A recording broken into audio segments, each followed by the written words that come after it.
Bienvenue dans cette vidéo. Aujourd'hui, j'ai envie de vous partager une phrase qui est extraite du Netflix de La Reine Charlotte, d'une série Bridgerton. J'espère que vous avez vu. Si ce n'est pas le cas, allez le voir. C'est une super série. Et cependant, il y a des parties dans la série avec lesquelles je ne suis pas forcément d'accord vis-à-vis de la sexualité et d'autres petites choses. Il y a des parties autour de l'amour qui en fait expliquent exactement ce que l'amour est versus l'amour illusion. Donc, ça m'aide beaucoup à vous aider à comprendre qu'est-ce que c'est l'amour véritable versus l'amour qui nous est inculqué par les films romantiques et qui est juste une illusion. Et je vais vous lire cette phrase qui est, je trouve, très très belle. L'amour est détermination. L'amour est un choix que l'on fait. Vous prenez quelqu'un en mariage et vous choisissez de l'aimer. Vous ne vous donnez aucune autre option. Parce que le mariage est difficile, plein de douleurs. En fait, même si le mariage est difficile, plein de douleurs, je vais prendre d'abord cette partie pour vous expliquer que là, ça fait référence juste à la vie. La vie, en fait,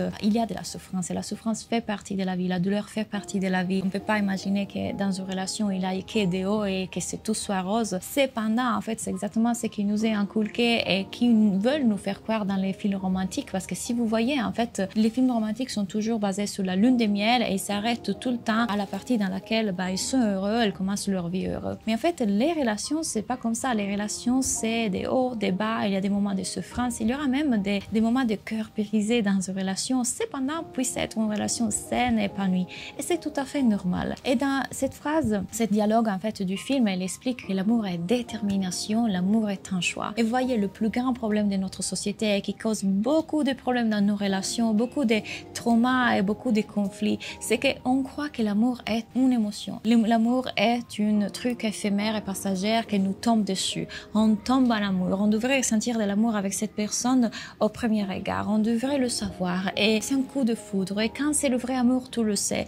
En fait, ce n'est pas comme ça pour tout le monde. Et l'amour peut prendre du temps. L'amour se construit. L'amour est une action. L'amour, c'est un geste. Et l'amour est un choix. C'est pas quelque chose qu'on ressent et remonte tout seul. On ressent et on choisit de ressentir de l'amour.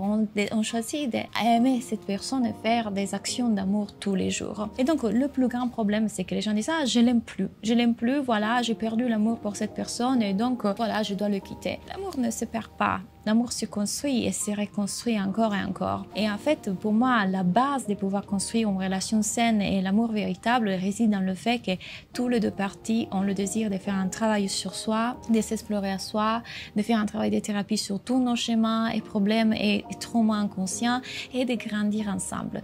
Quand il y a du respect, quand il y a une communication honnête, quand il y a une volonté de rentrer en connexion, quand il y a du soutien, quand il y a une vision commune de la vie, ceci est la démonstration que cette relation est une relation qu'on devrait continuer à mener en avant, une relation qui en fait vaut la peine vraiment de continuer à faire pousser et grandir comme une plante. On n'arrête pas de l'arroser. On n'arrête pas de l'arroser parce qu'on dit « Ah bah, je suis plus amoureuse de cette plante ». On choisit de continuer à aimer cette plante.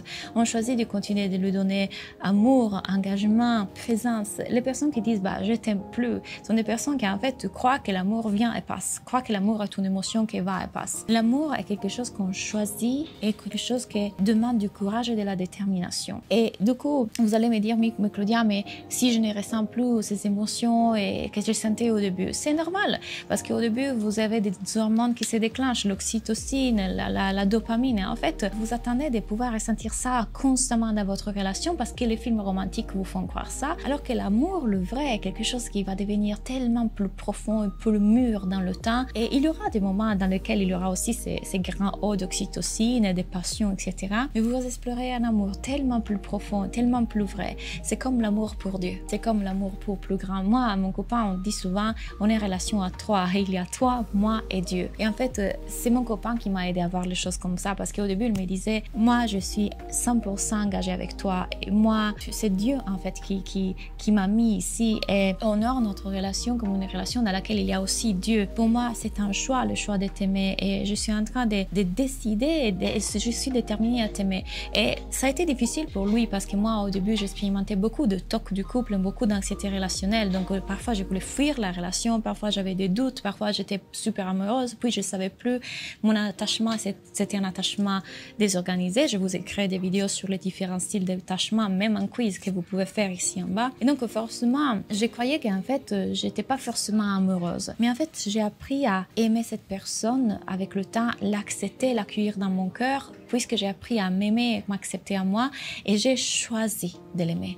Et j'ai choisi chaque jour de continuer à l'aimer. Chaque jour, je fais le choix d'aimer cette personne. C'est pas une chose qui me tombe dessus et puis disparaît. Donc, si vous êtes en couple avec quelqu'un qui a la volonté de faire ce travail sur soi, si cette personne comme vous a la volonté de s'explorer, si vous avez la même vision de la vie, s'il a de la communication, du soutien, du respect, vous pouvez créer absolument un couple heureux, un couple épanoui, et l'amour est vraiment là. L'amour est là. L'amour peut continuer à grandir et pousser comme un arbre plein de fruits. Si seulement vous faites le travail sur vous et sur votre capacité d'ouvrir votre cœur à l'amour, il n'y a pas de raison de devoir forcément partir. Si par contre, bien évidemment, vous êtes dans une relation toxique et que votre partenaire n'a aucune intention de travailler sur soi, c'est pendant vos essais, c'est pendant vous travaillez sur vous, ça c'est une autre question et peut-être une vidéo qu'on pourrait aborder une prochaine fois. J'espère déjà que celle-ci vous a aidé. Dites-le moi en commentaire. Laissez-moi un like parce que ceci m'aide énormément.